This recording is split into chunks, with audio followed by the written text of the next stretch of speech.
நம்ம இன்னைக்கு இந்த சீசனில் கிடைக்கக்கூடிய மேங்கோ வச்சு மேங்கோ புடிங் எப்படி செய்கிறதுன்னு பார்க்க போகிறோம். இது நீங்கள் சில்லுன்னு சாப்பிடும்போது ரொம்பவே சூப்பராக இருக்கும். லஞ்ச் டைமில் நீங்கள் சாப்பாடெலாம் சாப்பிட்டுட்டு இந்த ரெசிபி எடுத்துக்கும் போது நல்ல ஒரு ஃபில்லிங்காக இருக்கும், ரொம்ப டேஸ்டியாகவும் இருக்கும். வீடியோக்குள்ளே போகிறதுக்கு முன்னாடி நம்ம சேனல் இந்தியன் ரெசிபீஸ் தமிழை சப்ஸ்கிரைப் பண்ணிக்கோங்க, கூடவே இருக்க பெல் சிம்பலையும் கிளிக் பண்ணிக்கோங்க. ஹாய் ஃப்ரெண்ட்ஸ், என் பேர் Abhi. Welcome to Indian recipes Tamil.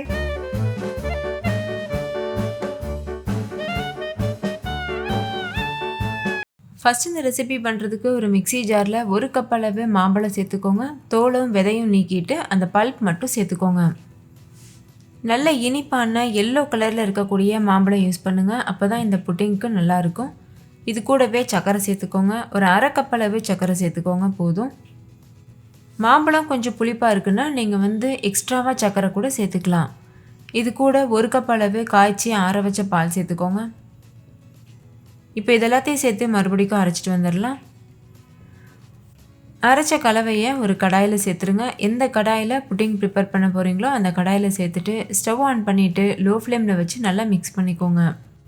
இது நல்லா கொதிச்சு வரணும். அதுக்குள்ளே நம்ம கார்ன்ஃப்ளவர் கலவை தயார் பண்ணி வச்சிடலாம். அதுக்கு ஒரு சின்ன மிக்சிங் பவுலில் 1/4 கப் அளவு கார்ன்ஃப்ளவர் எடுத்துக்கோங்க. 1/2 கப் அளவு பால் எடுத்துக்கோங்க. காய்ச்சி ஆற வச்ச பால் யூஸ் பண்ணணும்.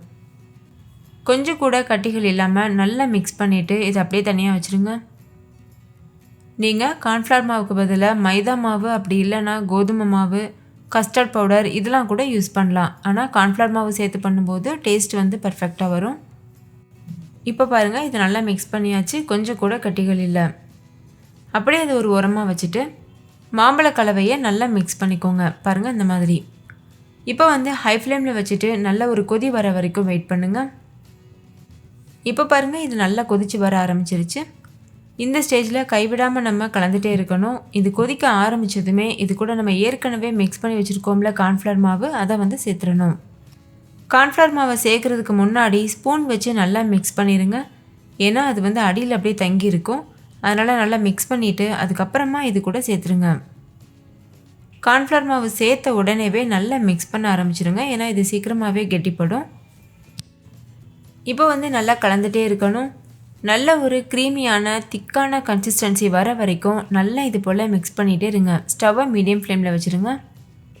இந்த மேங்கோ ஃப்ளேவரே இந்த ரெசிபிக்கு ரொம்பவே நல்லாயிருக்கும். ஒருவேளை உங்களுக்கு வேறு ஏதாவது எசன்ஸ் சேர்க்கணுன்னு விருப்பம் இருந்ததுன்னா இந்த ஸ்டேஜில் நீங்கள் சேர்த்துக்கலாம்.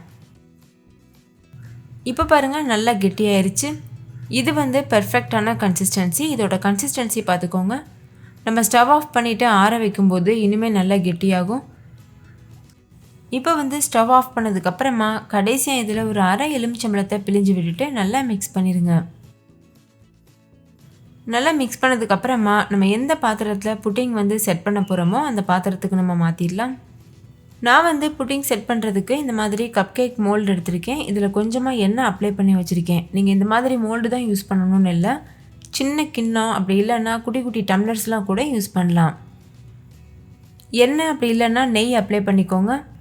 எண்ணெய் அப்ளை பண்ணுறதா இருந்தால் தேங்காய் எண்ணெய் மட்டும் அப்ளை பண்ணுங்கள். ரிஃபைண்ட் ஆயில் எதுவும் அப்ளை பண்ண வேணாம்.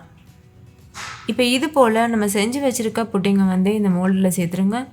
சேர்த்துட்டு அப்படியே ஆற வச்சுருங்க. முழுமையாக ஆறுனதுக்கப்புறமா நம்ம இதை ஃப்ரிட்ஜில் வைக்கலாம். ஃப்ரீசரில் இல்லை, ஃப்ரிட்ஜில் வச்சு ஒரு 2 மணி நேரம் வச்சுட்டிங்கன்னா நல்ல சில்லுன்னு இருக்கும். இல்லை உங்களுக்கு சில்லுன்னு சாப்பிட வேணான்னா நீங்கள் அப்படியே கூட ஆறுனதுக்கப்புறமா சர்வ் பண்ணலாம். நல்லா இது போல் டேப் பண்ணிவிட்டு அதுக்கப்புறமா ஆற வச்சுக்கோங்க. இப்போ பாருங்கள், புட்டிங் சூப்பராக ரெடி ஆயிடுச்சு. இதை நம்ம இப்போ சர்வ் பண்ணிடலாம். இதை டீமோடு பண்ணுறது ரொம்ப ரொம்ப ஈஸி. லேசாக நீங்கள் கவிழ்த்துனீங்கன்னா போதும், அவ்வளோ அழகாக இது வெளியில் வந்துடும். இப்போ பாருங்கள், நான் வேறு ஒரு பிளேட்டில் கவுத்தி வச்சுருக்கேன். அவ்வளோதான், நம்மளோட டேஸ்டியான மேங்கோ புட்டிங் சூப்பராக தயாராகிருச்சு. இதுக்கு மேலே ஒரு சின்ன செரி பழம் வச்சு அலங்காரம் பண்ணிடலாம். நீங்கள் அப்படியே கூட சர்வ் பண்ணலாம். அப்படி இல்லைன்னா இது போல் புதினா இலை, அதுக்கப்புறமா செரி பழம் இதெல்லாம் வச்சு சர்வ் பண்ணும்போது பார்க்குறதுக்கு ரொம்ப அழகாக இருக்கும். ஓகே ஃப்ரெண்ட்ஸ், நீங்களும் கண்டிப்பாக இதே மெத்தடில் உங்கள் வீட்டில் ட்ரை பண்ணி பாருங்கள். வீட்டில் இருக்க எல்லோரும் கேட்டு வாங்கி என்ஜாய் பண்ணி சாப்பிடுவாங்க. ட்ரை பண்ணிவிட்டு கமெண்ட்டில் சொல்லுங்கள். ஓகே ஃப்ரெண்ட்ஸ், இந்த மேங்கோ புட்டிங் உங்களுக்கு ரொம்ப பிடிச்சிருந்தா லைக் பண்ணுங்கள், உங்கள் ஃப்ரெண்ட்ஸ் கூடவும் ஷேர் பண்ணுங்கள். நீங்களும் வீட்டில் செஞ்சு பார்த்துட்டு டேஸ்ட் எப்படி இருந்ததுன்னு கமெண்ட்டில் சொல்லுங்கள். தேங்க்யூ, பாய்.